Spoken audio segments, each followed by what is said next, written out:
So this looks like Marjon, it also looks like a professional TV and radio studio, and that's the kind of nice mix. It's going to be a vibrant building, it's going to be exciting, and it's certainly exciting times for Plymouth. And hopefully everybody that studies here will get huge benefits out of it. It's all really exciting. It's a pretty big step up from what we're used to, so I'm really excited to get started on everything that we've got. You're getting the very latest technology, the latest software, and there's more to come.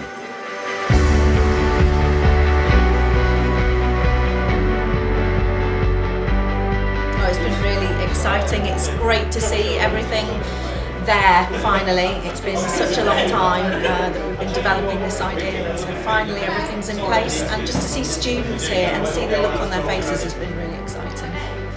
What's brilliant about it was that it was a TV and radio studio before, so we didn't have to reinvent anything. I'd been in here before, on the radio a couple of times, so I kind of knew how it went together.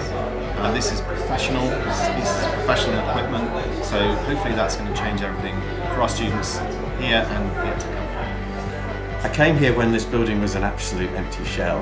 The foundations were already here for a wonderful facility, and what's been put in is absolutely marvellous. I mean, I'm now in my mid-50s.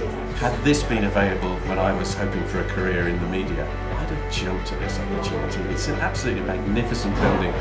It's incredible. I presented my first programmes for BBC Radio Devon from this building in the studio space that you have now, and the transformation is unbelievable. It's also new, modern and clean. And if you could sum up this building in 2 words, how would you sum it up? In 2 words, exciting, and can I use the word with potential, because of everybody that will be using it and all the talent that will be coming through the doors here. Enormous opportunity. Transformational and inspiring. Exciting, enthralling, ambitious, brilliant.